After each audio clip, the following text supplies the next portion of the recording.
actually like to introduce something a little bit different for the theatre that's not on the timetable for this morning, and that's to have a bit of a Q&A session with Simon Kohler of Hornby.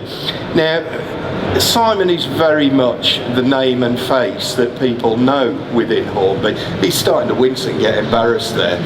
But Simon's been with Hornby for over 30 years, with Hamilton Morgan before that. Worked as a shop boy, was it Northampton? Yeah. So Simon very much is through and through part of the hobby.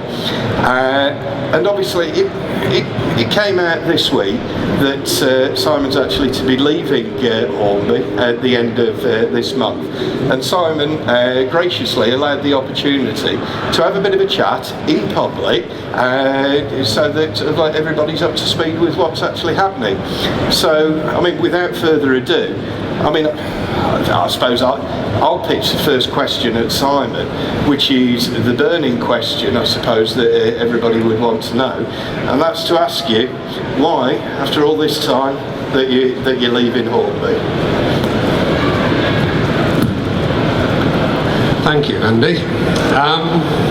Why am I leaving Hornby?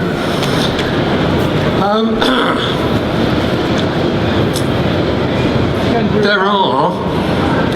It's a difficult question, but there are a lot of changes happening, and I think it's possibly the best time for me actually to leave. I won't be leaving completely, because I'll be staying on as an advisor, as a consultant, but it will give me an opportunity to try other things, not necessarily with Hornby behind me. So it'll be, as I say, it'll be quite an adventure for me. So that was the main question, which hopefully I skirted around. Simon's been a past master of this, actually on the Hornby stand for a number of years at shows like this. He's had to put up with all these sort of questions from everybody coming up and giving you grief about it. So I think, that's obviously well deserved, your sort of like forbearance with everybody over the years. But I think it's fair to say that most people in the hobby know that Hornby have been through a difficult period over the last 4 to 5 years, dominated by the supply chain issues. So, if in public, if I can ask, sort of like, what's been the root cause behind all of that, and a little bit of the story behind it? Okay, well, the root cause is that when we moved manufacturing over to China, we basically put all our eggs in one basket. We worked with a company called Sandakan, a company who we have been working with, and people don't really know this, for probably 20, 30 years prior to that, with odd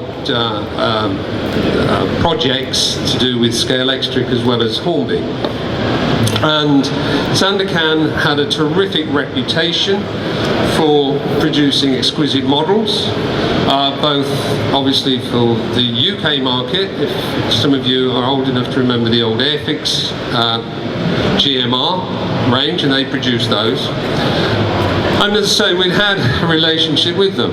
When we obtained some of the DAPOT tools, which were the old Airfix tools, it was a natural progression to ship them over to Sandakan, where they proved to be excellent partners. So we tied up entirely with Sandakan. What happened after that is probably rather sad, because they had their own problems, and eventually the company itself was purchased by Kohler. All the sheer volume that we were putting through Kohler created its own problems, and it was pretty obvious to ourselves that we had to find other resource, not just one resource but several resources. You don't just nip over to China and find on a corner somebody who's capable of producing quality models. You have to look for them. And we've spent quite a lot of time last year and the previous year trying to find the right people. Obviously, this has created enormous delays. What folks don't really appreciate is that not only were Kohler producing for us for the UK market, but they were producing for Jouef, River Rossi, Arnold, etc. So it was a massive undertaking for them. However, things have moved on. We have other resources, and I am pleased to say that these resources do look as if things are getting good. Now, you won't see the benefits of this probably for another 2 or 3 months, but some of you will have noticed over the last month or so product that was promised 2 years ago coming through, like the East Coast Flying Scotsman pack. Well, that will come through and it'll move hopefully fairly quickly. We've already seen shots of the Mark III tooling with decoration on. On display here we have the P2, which is scheduled for June. And again, what you must remember is that we have to always add on an extra month for shipping from China. So what you see on display with the P2 will be going into production in a very short while. Does that help?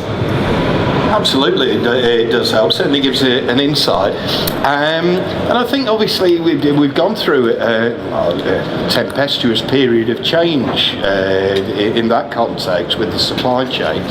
But looking more widely at model railways and the product, what do you think is going to happen into the future? I mean, sort of like looking several years hence from now. Are we going to be having sort of rationalisation of costs evidenced in the products, or are we going to see different segmentation within the hobby, or are we going to see different innovations? Well, if I had a crystal ball, I'd probably be a very rich person. I think there'll be more electronics coming into the field. You'll certainly see more development where the Railmaster E-Link situation is, most definitely. Segmentation, probably. One of the problems we all face are rising costs, and I believe that the decision we made to really look at how we design our product and what we actually put on, because every time you have somebody adding something by hand in manufacturing process, it has a cost. It may be a couple of pennies, it may be £1, and that can equate to quite a lot by the time it works through into the retail. So we had to, and we did, look at how we produce these things. As I said at the time when we announced what we were doing, that we won't get it right every time. And there's nothing that we've done that we cannot undo. We've had a terrific amount of feedback, and you will see that in models coming through this year, the J15, etc., you will see models with sprung buffers and so on. So we'll pop those back, but we will certainly consider other separately fitted items. But please do remember, cost is a factor. As the economy, I think this is important, but as the economy gets stronger and people feel that they can spend more on their models, then obviously the manufacturers and Hornby will certainly be there to put back cost into the product, because people will feel more comfortable in spending that sort of money. But certainly where Hornby is concerned, we never forget that people have to come in to the hobby. Now, if you buy, and it's a fact that most people coming into the hobby will buy a train set. That train set has to be at a price.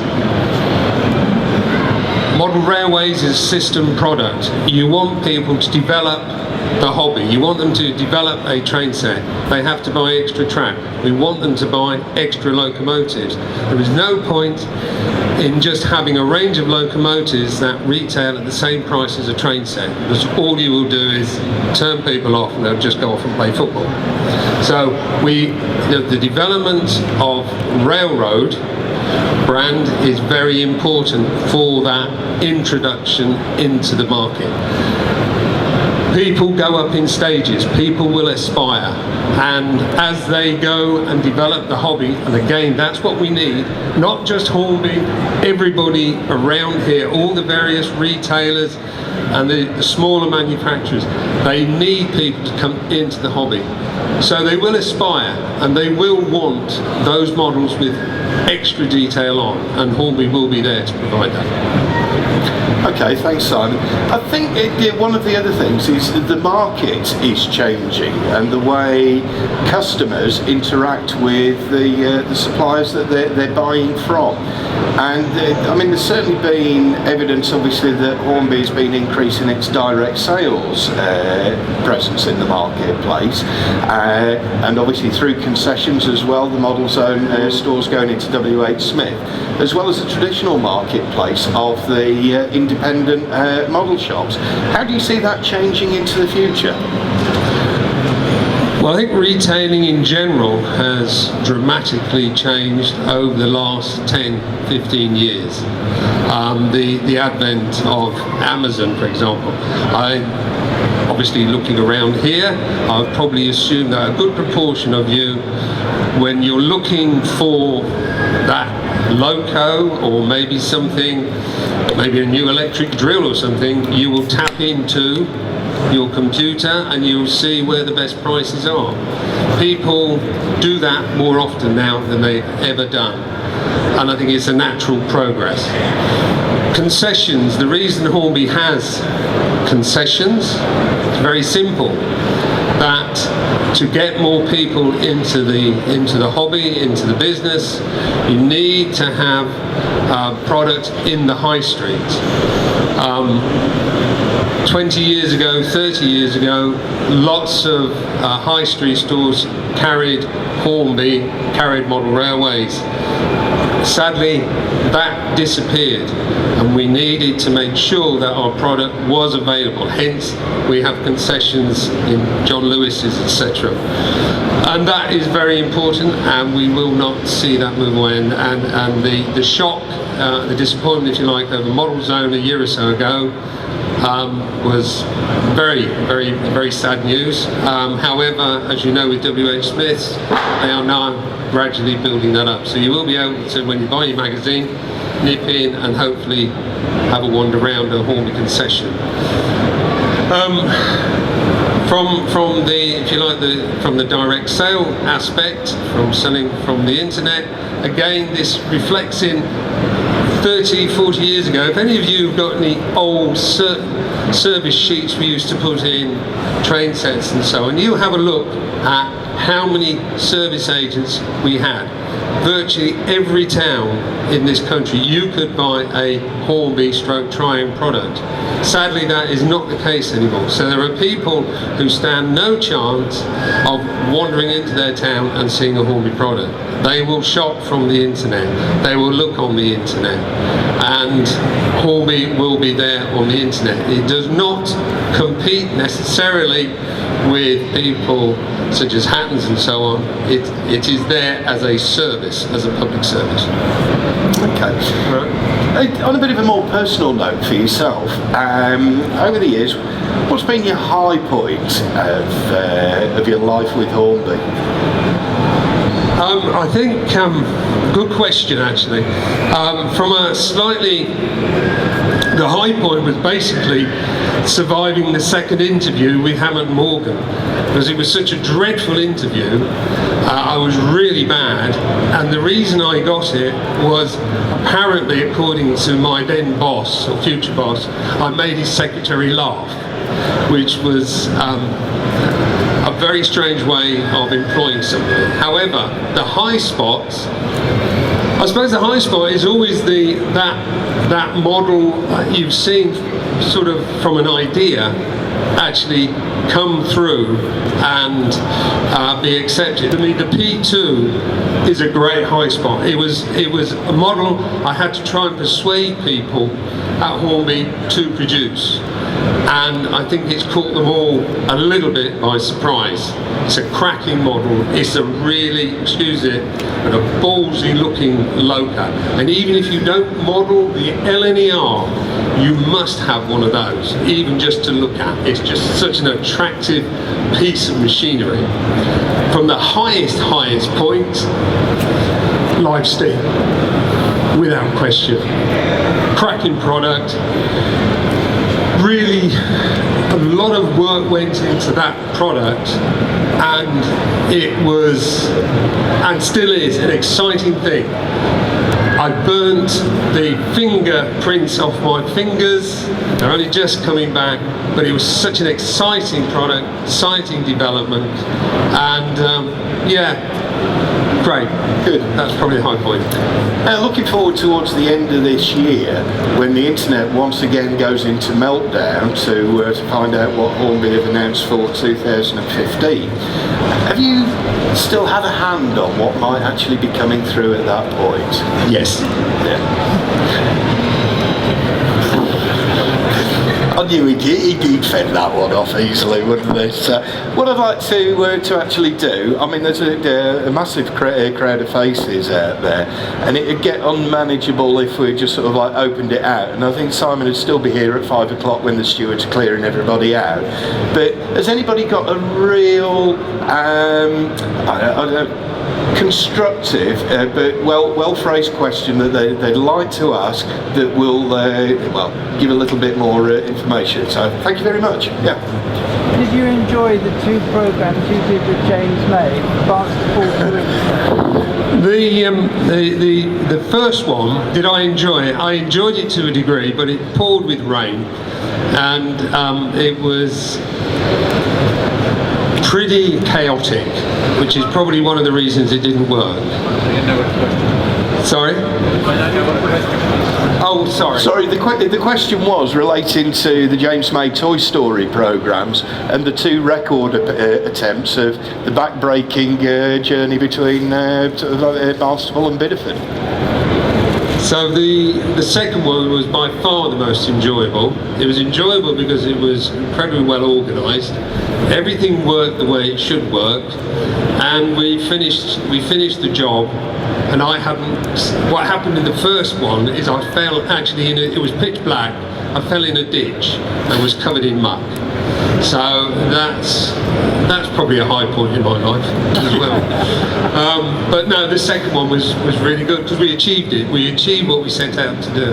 Yeah, it was great. And obviously appearing on the One Show and every magazine within the hobby. I know you stuck your neck out with that from a little bit from a marketing perspective, but I certainly think that certainly increased the brand exposure, didn't it? Yes, it did. And the National Railway Museum really pulled all the stops out. I was proud, pleased, privileged really to work with them on that, and to again try and convince people back at Hornby that producing 6A4s in a very limited number all at the same time, especially in the period we were going through, was quite a feat. But yeah, it worked. It worked well. I think it showed an awful lot of what the National Railway Museum can achieve. Thank you. Can I ask you, anybody else got another question? Gentleman there on the front. Where next with E-Link? Where next with E-Link? Well, the next thing, it's interesting, we had a meeting about this beginning of the week. The next big thing will be the loco detection, which will be coming through, and then there'll be the voice control, and we'll have the Pro 2 coming through as well, Pro 2 program, which will add a lot more to the actual program itself. Okay, well, thank you very much indeed, Simon. Really appreciate the time that you've taken this morning, especially as he's in civvies and he came round for a nice gentle goodbye to a Yes, few so if folks I'd around been the doing show, this, so- I would have put a shirt on. I really feel some of us ought to say thank you for being the bloke you have for many years. You listened to children, to old age, to everybody. You tried to take on board our ideas and you produced most of what we wanted. So thank you very much. Well done, thank you very much. You've taken the words out of my mouth there. So, very, very well deserved acclamation there. And you know obviously what people do think, for good or bad at times, Simon. So, one additional thing, I mean, because it's been a little bit late in the day, unfortunately, it's not actually with us at the moment. So it'll be a case of something going into the post. But we will actually be awarding Simon the BRM Magazine Lifetime Achievement Award for what you've actually put into the hobby and for everybody out there. So it'll be on its way. Sorry, it's not here, but that will be going out to you. So on behalf of sort of like that public that you've got out there, well done indeed. Thank you.